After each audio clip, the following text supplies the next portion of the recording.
Fala pessoal, meu nome é Paulo Júnior. Gostaria de estar agradecendo pelo convite de participar do primeiro encontro sobre estatística aplicada a dosagens de misturas cientícias. Desenvolvi um projeto, durante meu mestrado acadêmico na Universidade Federal de Uberlândia, em que foi realizado um estudo do efeito da dosagem de microcílico e látex em compósitos cimentícios reforçados com fibra de celulose. Deixo aqui meu agradecimento principalmente à minha orientadora, doutora Leila Aparecida de Castro Mota, e também meu coordenador doutor Rondinelli Alberto dos Reis Ferreira, em que, além de possibilitar a minha formação, a gente publicou já 2 artigos internacionais, como eu escrevi aqui logo abaixo, além de participações em amostras científicas. Lembro que o trabalho desenvolvido na dissertação, no mestrado, está apresentado no repositório da Universidade Federal de Uberlândia. Então, quem buscar mais informações, além dos artigos, está lá o material. E também pode me procurar sempre que quiser. Aqui está o escopo da minha apresentação.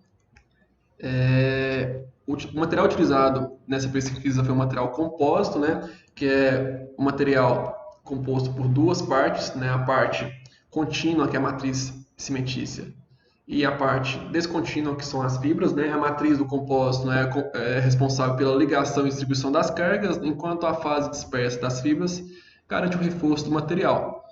A proposta desse projeto foi apresentar um compósito ideal constituído pelo reforço da polpa de eucalipto, que é um material renovável, tem esse benefício, e modificado por microsílica e látex, seguindo sempre um planejamento composto central.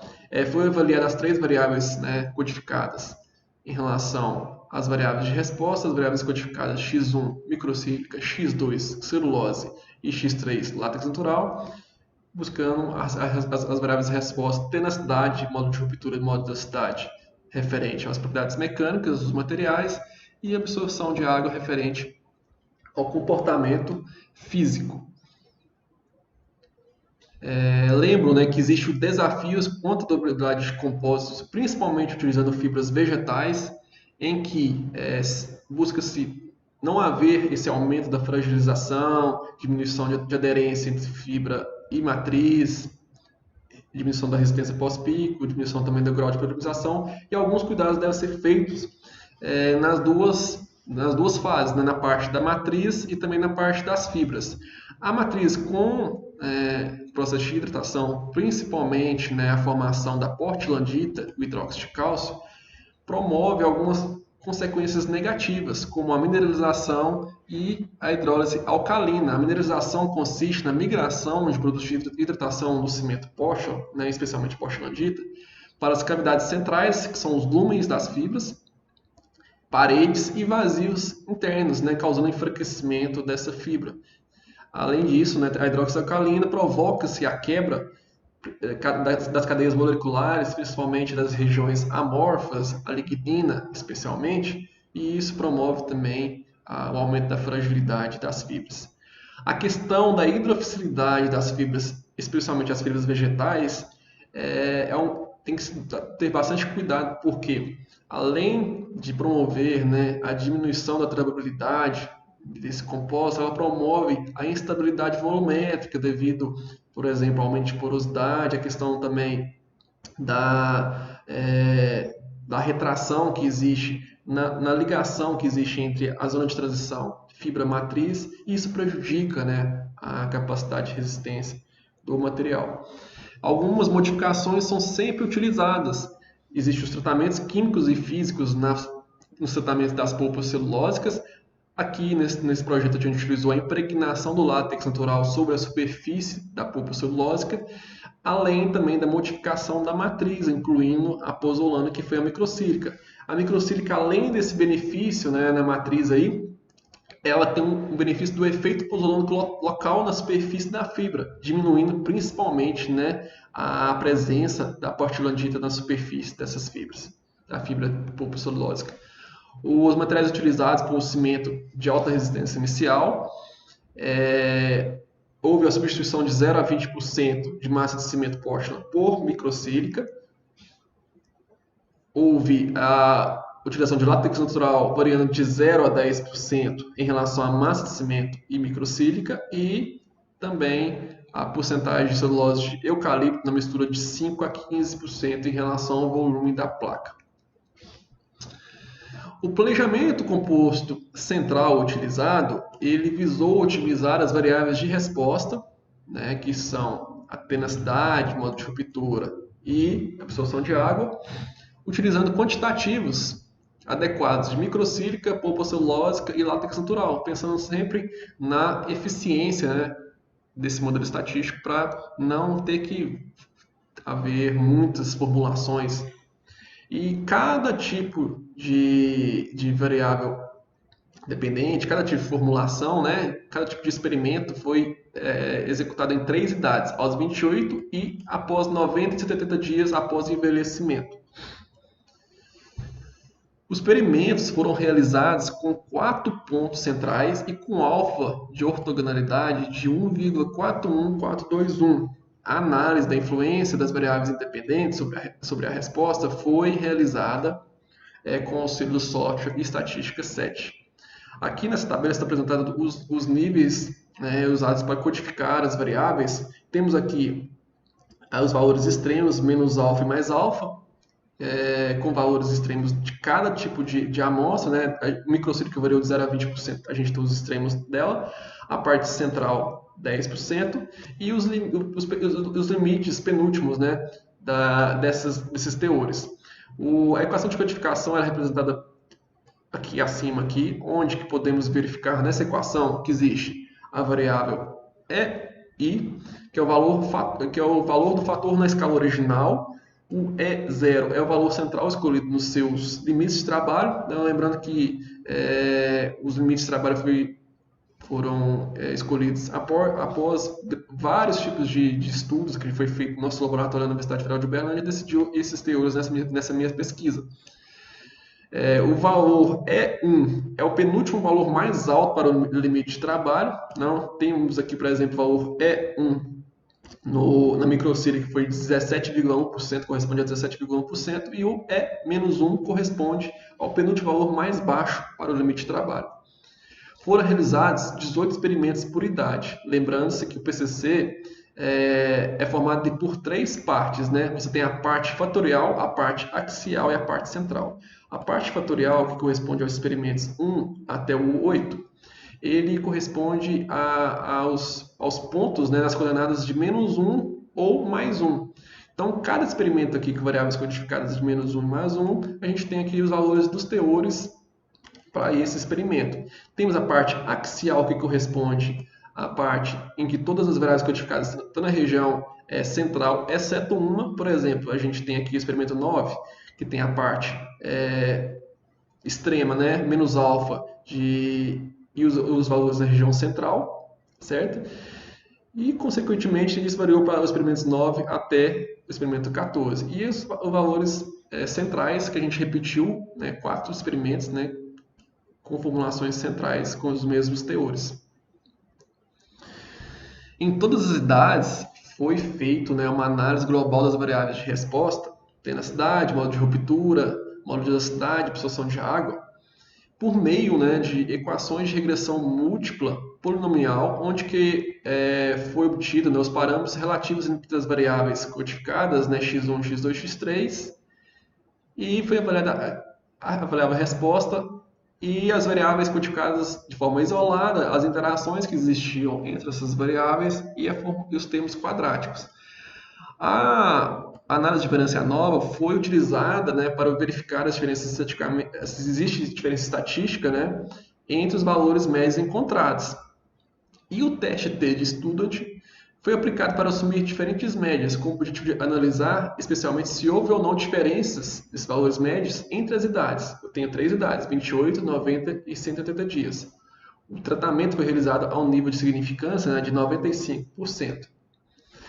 Bom, lembrando que como foi, né, essa preparação desses compostos em cada idade. Primeiro, houve a mistura da microsílica e o cimento durante 5 minutos. Posteriormente, né, foi feito de maneira manual mesmo, como podemos ver nessa imagem aqui, o tratamento da fibra, né, utilizando o látex natural durante uma mistura de 3 minutos. E esses dois materiais, essas duas etapas foram misturadas por mais 2 minutos numa batedeira. Posteriormente, foi feito, né, a prensagem, o adensamento, a sucção e a prensagem, simulando o processo de Rachet, que é um processo bem conhecido para quem trabalha com compósitos cimentícios, que consiste, né, no processo de sucção a vácuo, seguido de técnicas de prensagem em camadas da placa de cimento. Ressalto, né, que durante esse tipo de prensagem, sucção, eu avaliei se houve ou não perda de teores de sólidos, porque eu estava com dúvidas ou não se durante essa sucção eu ia perder muitos teores de sólidos de látex, mas os resultados me mostraram que estava perdendo um teor de sólidos abaixo de 1%. Isso é muito benéfico, não tendo prejuízo essa sucção. E também, posteriormente, após isso, né, com essa prensagem, foi formada duas placas de 200 por 200 milímetros e uma espessura de 4 milímetros. Cada placa dessas foi controlada no ambiente controlado por 28 dias e posteriormente cortadas, né, em uma largura de 40 milímetros, onde foi formado, né, aqui cada placa de 200 por 200, foi cortada para adquirir 8 placas de 40 por 200 milímetros. Aqueles experimentos que vão ser utilizados para a análise de envelhecimento foram colocados na própria estação da Universidade Federal de Uberlândia durante 90 e 180 dias.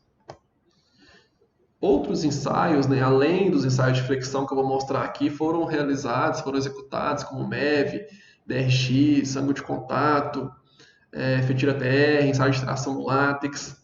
E eu não vou comentar muito sobre isso, caso quem tenha alguma dúvida, procure lá nos materiais da pesquisa no repositório. Aqui está mostrando o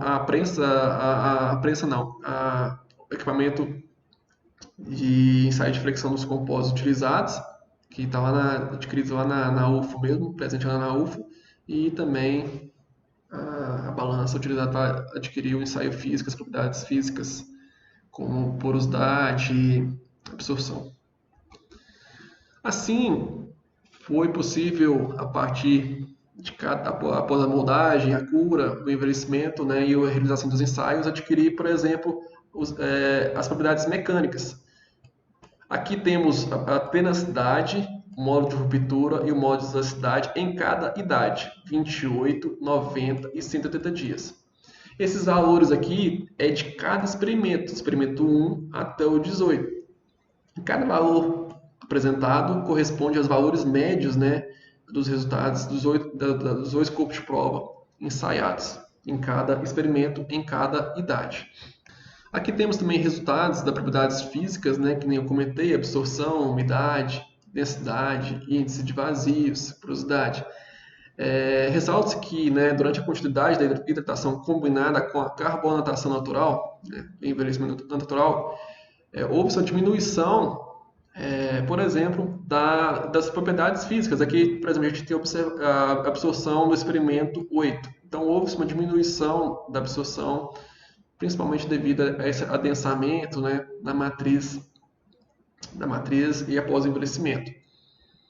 Como disse, em todas as idades, a análise global das variáveis de resposta, né, no caso aqui a gente avaliou somente a absorção como variável de resposta, houve uma análise, né, de como as variáveis codificadas de forma isolada, as interações e os termos quadráticos, eles contribuíram ou não para o incremento dos valores das propriedades.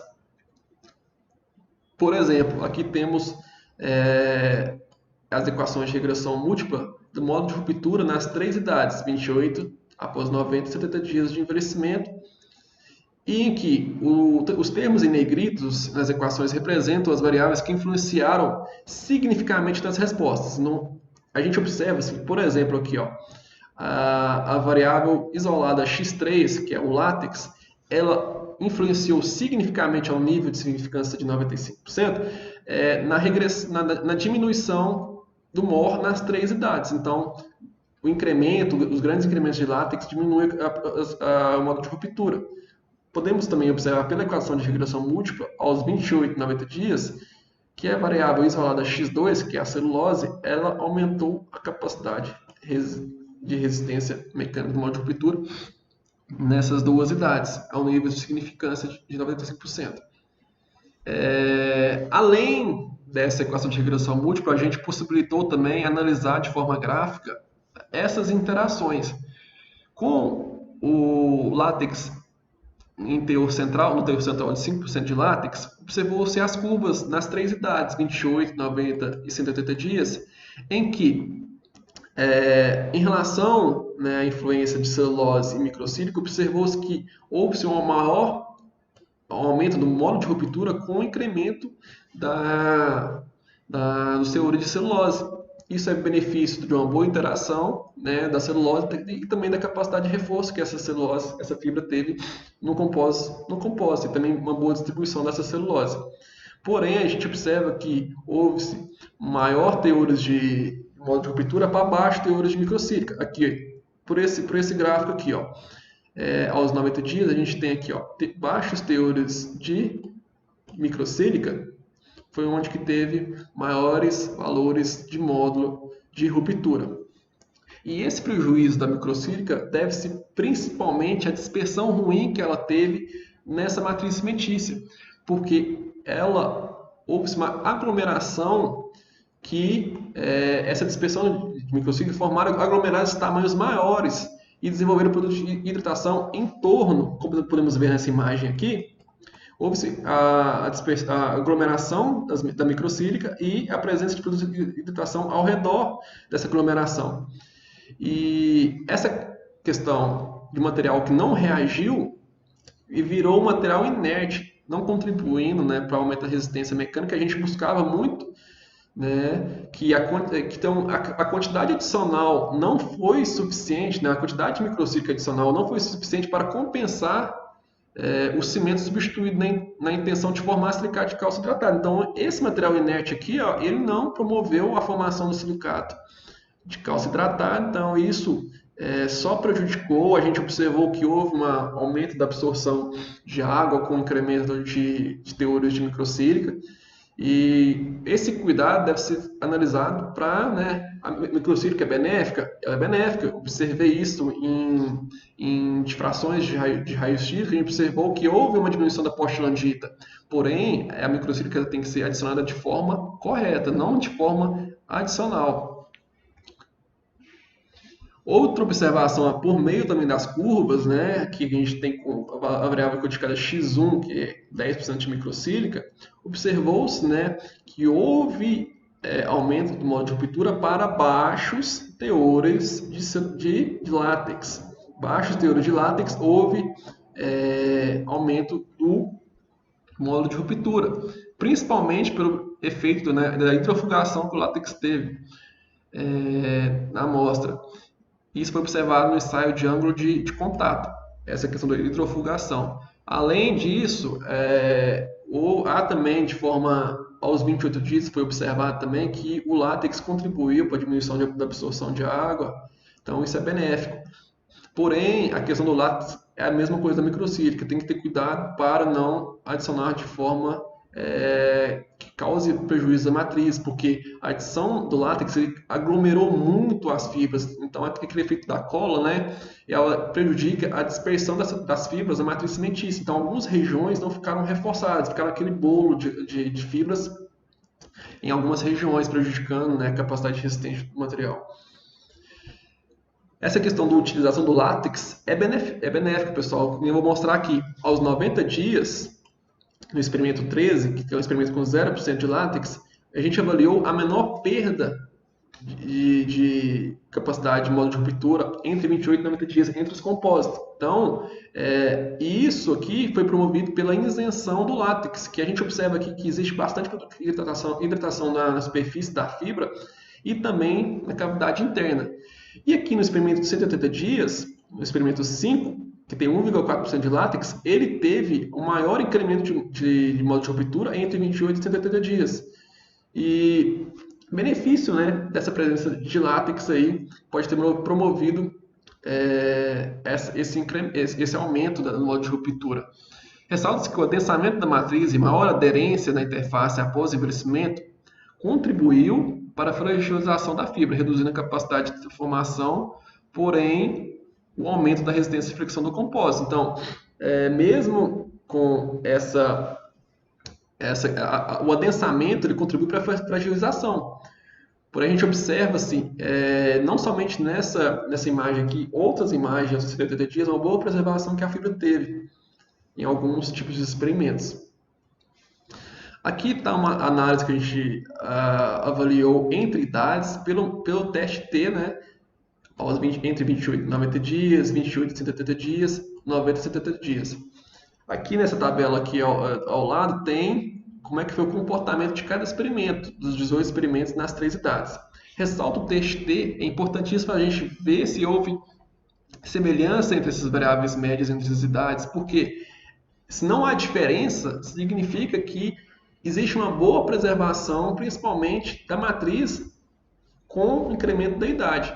No experimento 3, por exemplo, nas 3 idades, o experimento 3 ele teve excelentes resultados mecânicos nas 3 idades e não houve diferença significativa. Então, observa-se aqui e verifica-se aqui.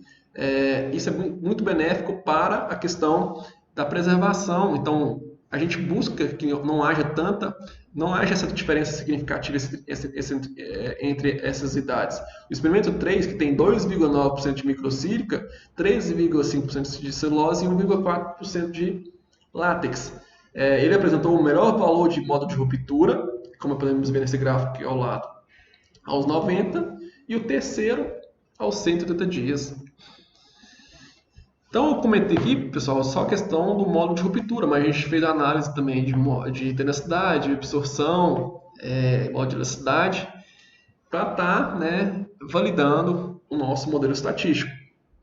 Então, a partir das regressões quadráticas aos 28 dias, eu fiz 30 combinações e identifiquei um compósito com boas propriedades mecânicas aos 28 dias por essas equações de regressão múltipla aos 28 dias, que é um compósito que eu chamei de compósito V1, que ele tem 13,55% de microsílica, 14,55% de celulose e 1,4% de látex. Esses modelos, essas equações de regressão múltipla foi validado porque eu tenho aqui os valores preditos de acordo com as equações e eu moldei o corpo de prova e adquiri as propriedades mecânicas e físicas, e verifiquei que houve um erro de menor que 10% entre essas variáveis resposta. E aos 180 dias, verifiquei que somente a tenacidade, que não houve essa validação, devido principalmente à fragilização que pode ser que teve e a diminuição da ductilidade desse compósito. Bom, pessoal, como conclusão, eu mostro que houve bastante eficiência do modelo estatístico utilizado. A gente conseguiu, pelas equações, pelas comparações, a gente conseguiu analisar o comportamento no material e possibilitou isso, adquirir o experimento ideal, que foi o experimento 3, com 2,9% de microsílica, 13,5% de celulose e 1,4% de látex. Ressalto que em todos os experimentos a absorção de água foi inferior a 37%. Isso aí mostra que os teores, nenhum teor passou dos limites da normatização. Houve em outros ensaios, a gente observou uma boa sinergia entre látex e celulose, baixa perda de sólidos, redução da postilandita por meio da modificação com microsílica e também de látex.